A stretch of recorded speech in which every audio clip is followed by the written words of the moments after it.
तो हमें apocalyptic time दिखाया जाता है, यानी जब आज से हजारों साल पहले इंसानों जैसे नजर आने वाले मॉन्स्टर्स जिन्हें टाइटन्स कहा गया है, उन्होंने पूरी दुनिया को डिस्ट्रॉय कर दिया था और उनसे डर कर इंसानों को अपनी जान बचाने के लिए अपनी ही बनाई गई दीवारों के पीछे सरवाइव करना पड़ रहा है। और वो लोग दीवार के पीछे इस उम्मीद पर जिंदगी गुजार रहे थे कि अगर वो टाइटन्स वापस आ गए तो ये दीवार उनको सेव करेगी। लेकिन अब 100 सालों से ज्यादा गुजर चुके थे और लोग टाइटन्स को भूलने लगे थे और अब टाइटन्स की हिस्ट्री सिर्फ किताबों में लिखी गई कहानियों तक रह गई थी, जो बच्चों को डराने के लिए इस्तेमाल की जाती है। दीवार के पीछे रहने वाले लोग चाहकर भी उस दीवार को पार करके बाहर नहीं जा सकते थे, क्योंकि गवर्नमेंट ने टाइटन्स के डर से दीवार के पास जाना भी डिसअलाउ किया हुआ था। और इस तरह से लोग बुरी लाइफ यानी मुश्किल में भी जिंदगी गुजारने पर राजी हो गए। दीवार के अंदर की दुनिया को 3 हिस्सों में डिवाइड किया हुआ था। एरिया नंबर 3 फार्मर्स और वर्कर्स का था, जो खेतों में काम करके सरवाइव करते थे। एरिया नंबर 2 इंडस्ट्रियल था, जहाँ पर फैक्ट्रीज लगाई गई थी। और एरिया 1 प्राइमरी था, जहाँ पर अमीर लोग पूरे सिटी को कंट्रोल कर रहे थे और किसी को भी एक एरिया छोड़कर दूसरे एरिया में जाने की इजाजत नहीं थी। एरिया नंबर 3 में रहने वाला एक लड़का जिसका नाम एरिन था, वो काफी टैलेंटेड था और वो टाइटन से डर कर 4 दीवारी में प्रिजनर्स की तरह जिंदगी नहीं गुजार सकता था, क्योंकि उसमें हमेशा कुछ बड़ा करने की लगन होती है और उसकी डिजायर थी कि वो बाहर की दुनिया को एक्सप्लोर करे। और अपनी इस ख्वाहिश को वो अपने फ्रेंड्स के साथ भी शेयर करता है, क्योंकि वो टाइटन्स पर बिलीव नहीं करता था। वो यही सोचता था कि टाइटन एग्जिस्ट नहीं करते और उसे लगता था कि लोग टाइटन से डरते हैं, इसीलिए यहाँ पर छुपे हुए हैं। इसके साथ साथ एरिन का जो मेल फ्रेंड होता है वो भी काफी टैलेंटेड होता है और किसी भी आम इंसान को कोई एक्सपेरिमेंट्स करने की इजाजत नहीं थी, क्योंकि गवर्नमेंट का मानना ये था कि अगर इंसान अपनी सक्सेस के लिए कुछ करेगा तो वो गलत करेगा। वहीं पर एक लड़की जिसका नाम मिकासा होता है, एरिन और वो दोनों एक दूसरे को काफी लाइक करते थे और वो एरिन के साथ एक हैप्पी लाइफ गुजारना चाहती थी। एरिन का फ्रेंड उससे मिलने जाता है और तभी वो एक अननोन पर्सन से टकरा जाता है, लेकिन वो उस पर ज्यादा ध्यान नहीं देता और उसे इग्नोर करता है। एरिन खुद को उस जगह पर पाकर काफी लकी फील करता था, क्योंकि वो दूसरी साइड वाले लोगों की दुनिया को देख सकता था। वो जगह एरिन की इसलिए भी फेवरेट थी क्योंकि वहाँ पर बॉम्ब मशीन पड़ी हुई थी और डर की वजह से कोई भी वहाँ पर नहीं आता था। और एरिन इस बार इरादा कर लेता है कि वो दूसरी साइड वाली जगह पर जाएगा, चाहे कुछ भी हो जाए। और वो अपने फ्रेंड्स को भी इस बात पर एग्री कर लेता है। उस दीवार के पास आर्मी का पहरा था और वो फर्स्ट टाइम सोल्जर्स की नजरों से बचते हुए उस दीवार के काफी करीब आ जाते हैं।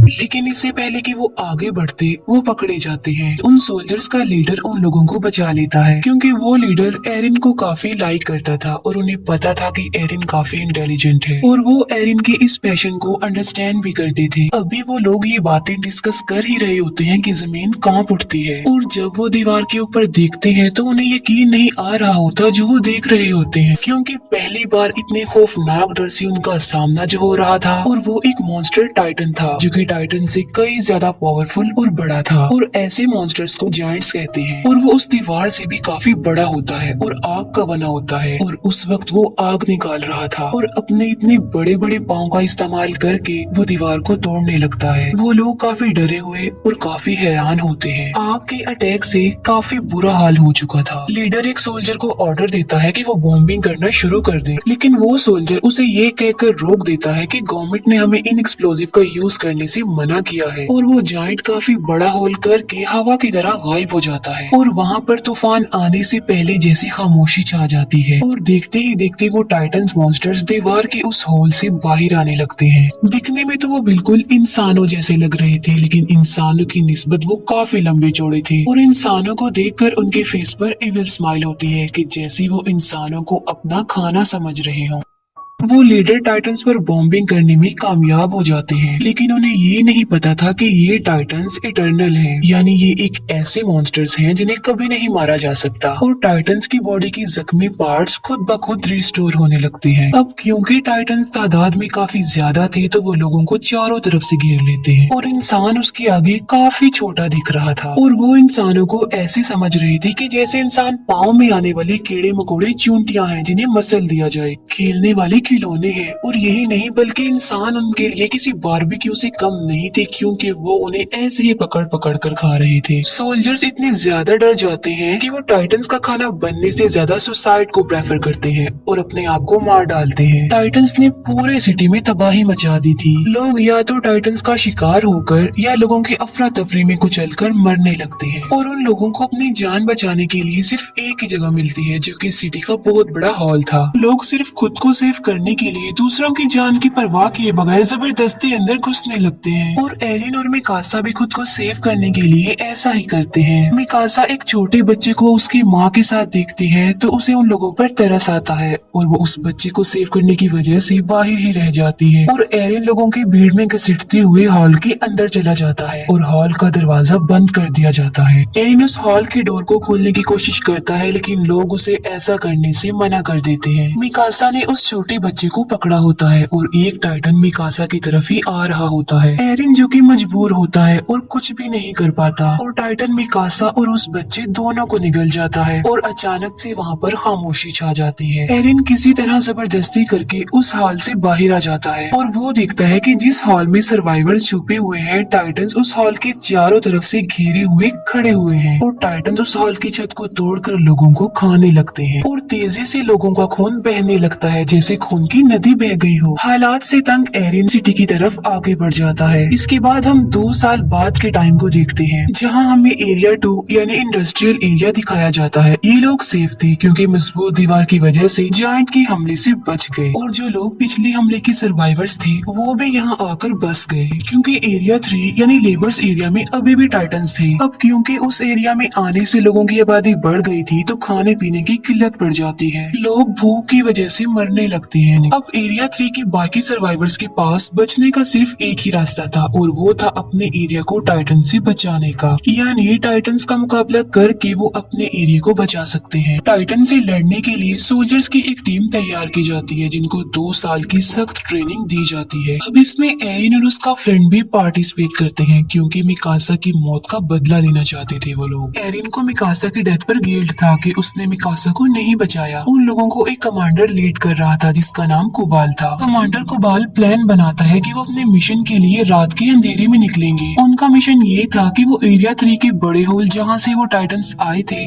उसे ब्लास्ट की मदद से बंद करने का। प्लान के अकॉर्डिंग वो हॉल के ऊपर वाले पार्ट पर ब्लास्ट करेंगे, जिससे होगा ये कि वो टूटा हुआ मलबा नीचे गिरेगा और उससे वो हॉल बंद हो जाएगा। और क्योंकि वो दीवार काफी मजबूत है तो ब्लास्ट के बावजूद भी टाइटन्स वहाँ से नहीं आ पाएंगे और अगर वो इस मिशन में सक्सेसफुल हो गए तो वो उन टाइटन्स को मार सकते हैं। और उन लोगों की आखिरी उम्मीद यही एक्सप्लोजिव था, यानी इस मिशन में या तो वो मार डालेंगे या मारे जाएंगे। वेपन्स हेड सब सोल्जर्स को अपने बनाए गए खास न्यू वेपन के बारे में बताती है जिसकी मदद से वो हवा में उड़ सकते हैं, क्योंकि उन्हें पता चल चुका था कि टाइटन्स की नेक पर अटैक करके उन्हें मारा जा सकता है और वो टाइटन्स दोबारा जिंदा भी नहीं होंगे। प्लान के मुताबिक वो रात के अंधेरे में अपने मिशन के लिए निकल जाते हैं, लेकिन अपने टारगेट तक पहुंचने से पहले ही उन्हें रास्ते में कुछ अजीब फील होता है और वो लोग चेक करने के लिए जाते हैं कि आखिर क्या गड़बड़ है। वो समझते हैं कि वो सिर्फ काओस की आवाज है और जब उन्हें रियलाइज होता है कि सब ओके है तो वो चल पड़ते हैं। फिर एक लेडी को किसी छोटे बच्चे के रोने की आवाज सुनाई देती है और वो सोचती है कि बच्चा मुसीबत में है और उसे हेल्प की जरूरत है और वो उसकी हेल्प करने के लिए आगे चेक करने के लिए जाती है। एरिन भी उसके पीछे पीछे जाता है और जब उन्हें बच्चा मिल जाता है तो वो देखते हैं कि ये तो टाइटन का बच्चा है और वो जायंट बच्चा उन्हें पकड़ने की कोशिश करता है और नीचे गिर जाता है और नीचे गिरते ही वो जोरों से रोने लगता है। उसकी आवाज सुनकर सब टाइटन्स जाग जाते हैं और उधर आने लगते हैं और उन लोगों को घेर लेते हैं और अब वो लोग काफी बड़ी मुश्किल में फंस चुके थे क्योंकि उनका सेल्फिश कमांडर कुबाल उन्हें इस मुसीबत में छोड़कर वेपन्स वाली गाड़ियां लेकर वहाँ से भाग चुका था। एरिन के फ्रेंड को टाइटन्स पकड़ लेते हैं लेकिन वो दूसरा सोल्जर आकर उसे बचा लेता है और अब वो लोग पूरी तरह से टाइटन से घिर चुके थे और अचानक से वहाँ पर टैलेंटेड टाइटन्स का शिकारी शिकीशिमा वहाँ पर आता है और उसने तकरीबन 10 से 15 टाइटन्स को मार डाला था और शिकीशिमा के साथ एक और बहादुर सोल्जर थी और वो थी मिकासा। जी हाँ, वो जिंदा थी। दोनों मिलकर बहादुरी से अपने फास्ट वेपन्स का यूज करके टाइटन्स को मार डालते हैं। टाइटन्स को मारने के बाद वो अपने टारगेट यानी दीवार के उस होल के पास जाते हैं, लेकिन हैरत की बात ये थी कि मिकासा एरिन को अपने कोई भी फीलिंग्स नहीं दिखा रही थी क्योंकि उस इंसिडेंट के बाद वो सिर्फ अपना बदला लेना चाहती थी। मिकासा को वो टाइटन निगल चुका था लेकिन शिकीशिमा ने उसे बचाया और टाइटन से लड़ना सिखाया। टाइटन से लड़ने का एक सीक्रेट बताता है कि अपने गुस्से को आजाद छोड़कर टाइटन्स पर टूट पड़ो और मुकाबला करो। वो एक बात और बताता है कि इंसान का दुश्मन टाइटन से ज्यादा डर है, जो कि उसे छिपने पर मजबूर करता है। तभी उनका सेल्फिश कमांडर कुबाल वहाँ पर आता है। वो कहता है कि मिशन के लिए जो फास्ट वेपन्स हमने यूज करनी थी वो हमारी सीक्रेट जगह पर नहीं मिले, बल्कि वो अंडरग्राउंड केव्स में थी और मैं उन एक्सप्लोजिव्स को खोना नहीं चाहता था, इसीलिए मुझे जाना पड़ा, क्योंकि हमें कोई तो चीटर है जो वो वेपन चुरा सकता था और एक्सप्लोजिव को खोने का रिस्क वो नहीं ले सकते। वो लोग वेपन्स को लोड करने लगते हैं, लेकिन टाइटन्स उनकी आवाजों को सुन लेते हैं और अचानक वो टाइटन्स दो लोगों को खा जाते हैं। वो सब लोग काफी घबरा जाते हैं, लेकिन लालची लीडर को एक्सप्लोजिव की पड़ी हुई थी और कोई चोर उनके वेपन्स एक्सप्लोजिव से भरी हुई गाड़ियां चुरा कर ले जाता है। और एक लेडी जिसके हस्बैंड को टाइटन्स खा चुके थे, गुस्से में आकर वो उस चोर से एक्सप्लोजिव वाली गाड़ी छीन लेती है और एक्सप्लोजिव को बचाए सेव करने के वो उसमें आग लगा देती है और अपने हस्बैंड का रिवेंज लेने के लिए टाइटन्स के बीच में ट्रक को क्रैश कर देती है। लेकिन इतने हैवी ब्लास्ट से भी टाइटन्स को कुछ नहीं होता, लेकिन उनकी आखिरी उम्मीद एक्सप्लोजिव भी अब खत्म हो चुका था। कुबाल भी उन्हें मरने के लिए मुसीबत में छोड़कर चला जाता है और वो लोग टाइटन्स के बीच में बुरी तरह से फंस चुके थे।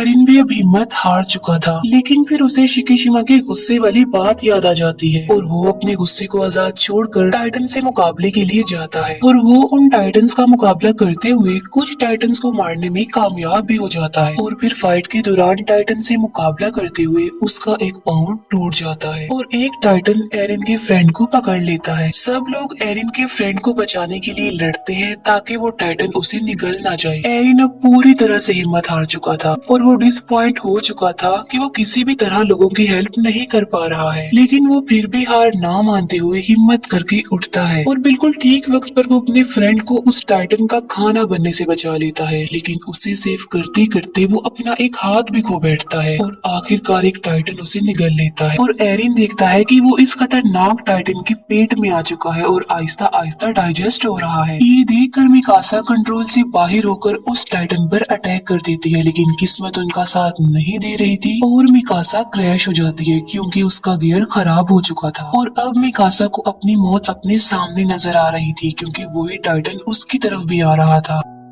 लेकिन अचानक से टाइटन को अपने पेट में कुछ अजीब सा फील होता है और एक काफी बड़ा मॉन्स्टर उस टाइटन के मुंह को चीरते हुए बाहर आ जाता है और एक एक्सप्लोजन से काफी बड़ा जायंट पैदा होता है और ये जायंट बाकी टाइटन्स को मारता जा रहा था। फिर ध्यान से देखने पर उन लोगों को पता चलता है कि ये कोई और नहीं बल्कि ये तो एरिन है और फिर वो बाकी जायंट्स की तरह कमजोर होकर मरने लगता है। और तभी वो कमांडर जो एरिन के टैलेंट को समझता था वो एक बात कहता है जो किसी को भी समझ में नहीं आती। वो कहता है कि इसकी नेक का पीछे वाला हिस्सा काट दो। अब किसी को उसकी बात समझ में तो नहीं आती, लेकिन फिर भी मिकासा ऐसा ही करती है और वहाँ से एरिन निकलता है। और हैरानी वाली बात तो ये है कि उसका टूटा हुआ हाथ और पाँव अब रीजनरेट हो चुके थे। ये देखकर सब लोग काफी हैरान रह जाते हैं और किसी अननोन रीजन की वजह से शिकीशिमा स्माइल करता है जैसे वो पहले से ही जानता था कि ऐसा होने वाला है। इसके बाद हमें एरिन के पास्ट का एक सीन दिखाया जाता है जहाँ पर एरिन के फादर जो कि साइंटिस्ट थे, एरिन में किसी वजह से कोई वैक्सीन इंजेक्ट करते हैं जिसमें वो कमांडर भी उनके साथ थे।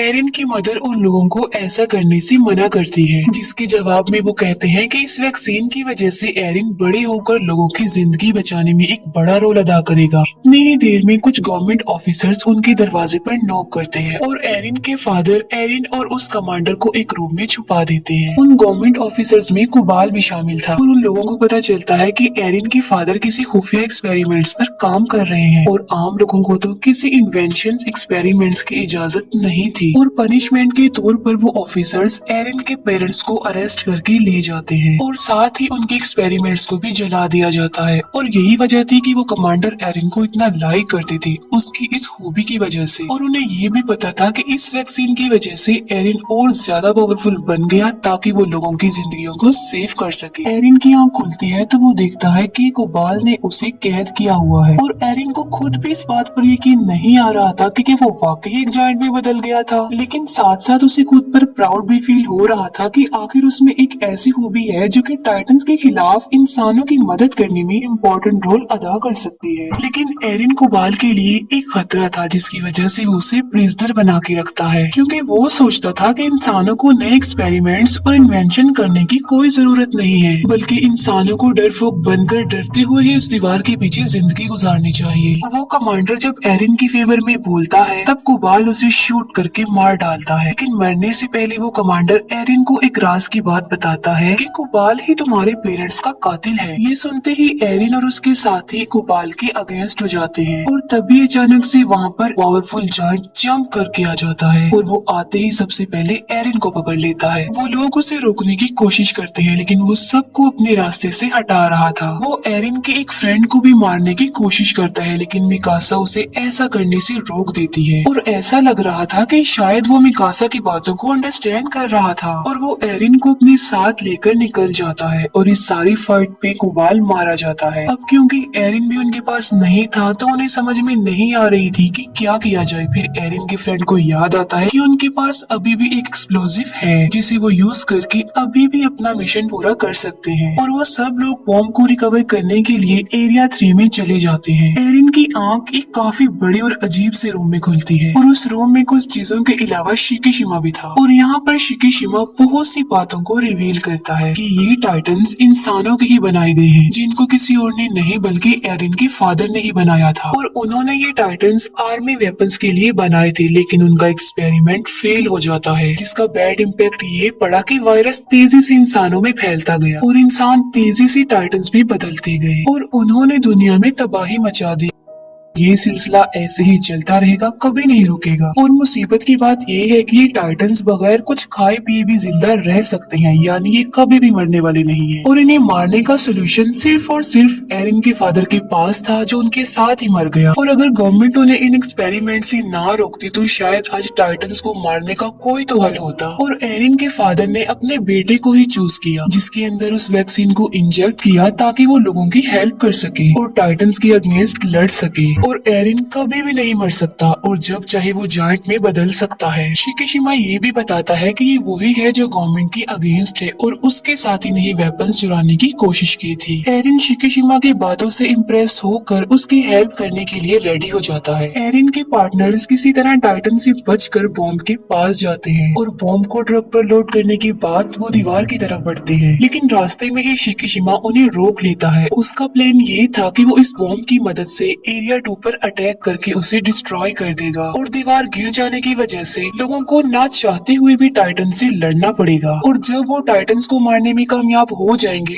तो वो लोग बाद में गवर्नमेंट को ही खत्म कर देंगे, क्योंकि गवर्नमेंट की वजह से ही उन्हें इन हालात का सामना करना पड़ रहा है। लेकिन एरिन और उसके फ्रेंड उसकी इस बात पर इसीलिए एग्री नहीं कर रहे थे क्योंकि इसमें बेकसूर लोग मारे जा सकते थे और इसीलिए एरिन और शिकिशिमा में फाइट हो जाती है। शिकिशिमा जल्दी से खुद को मारकर जायंट में तब्दील कर लेता है और यहाँ पर हमें ये पता चलता है कि शिकिशिमा में भी वो खूबी थी कि वो टाइटन बन सकता था और ये वही जायंट था जो एरिन को किडनैप करके ले गया था। और टाइटन बनने के लिए उन्हें अपनी ही जान लेनी पड़ती है और जब वो एक बार टाइटन बन जाते हैं तो उनकी असली बॉडी नेक के पीछे टाइटन वाले रूप को कंट्रोल करती है। लेकिन इन जायंट्स की लाइफ टाइटन्स की निस्बत काफी कम होती है क्योंकि ये वैक्सीन से बने होते हैं, क्योंकि बाकी टाइटन्स वायरस फैलने से बने थे इसीलिए वो नहीं मरते। एरिन और शिकिशिमा के बीच जोरदार फाइट होती है। शिकिशिमा एरिन पर भारी पड़ जाता है लेकिन बाद में एरिन अपनी फाइटिंग स्किल से शिकिशिमा को हरा देता है और एरिन प्लान के मुताबिक बॉम्ब को दीवार के ऊपर वाले पार्ट में ब्लास्ट करने में कामयाब हो जाता है। और तब वो सब हैरान रह जाते हैं ये जानकर कि कुबाल मरा ही नहीं था और वो कहता है कि एरिन को मेरे हवाले कर दो, क्योंकि वो नहीं चाहता था कि कोई भी इंसानों की हेल्प करे, बल्कि इंसानों को डर कर दीवारों के पीछे ही छुपे रहना चाहिए। और गुस्से में आकर एक फीमेल सोल्जर कुबाल को मार डालती है। और यहाँ ये बात भी रिवील हो जाती है कि मूवी के स्टार्ट में हमने जो टाइटन यानी जो किंग जायंट देखा था वो कोई और नहीं बल्कि वो कुबाल था। कुबाल जायंट में बदल कर उनके मिशन को रोकने की काफी कोशिश करता है। तब शिकिशिमा उनकी हेल्प करने पर एग्री हो जाता है और अपनी जान की परवाह किए बगैर बॉम्ब को किंग टाइटन यानी कुबाल की मुंह में घुसा देता है और वहाँ पर एक्सप्लोजन की वजह से किंग टाइटन की मौत हो जाती है और एक्सप्लोजन की वजह से बनने वाले मलबे से वो बड़ा सा होल भी बन बंद हो जाता है। वो सब लोग काफी खुश हो जाते हैं क्योंकि वो अपने मिशन को अचीव कर चुके थे और एरिन और मिकासा का समंदर और उड़ते हुए बर्ड को देखकर ड्रीम पूरा हो जाता है और उनके ड्रीम के साथ ही मूवी यहीं पर एंड हो जाती है।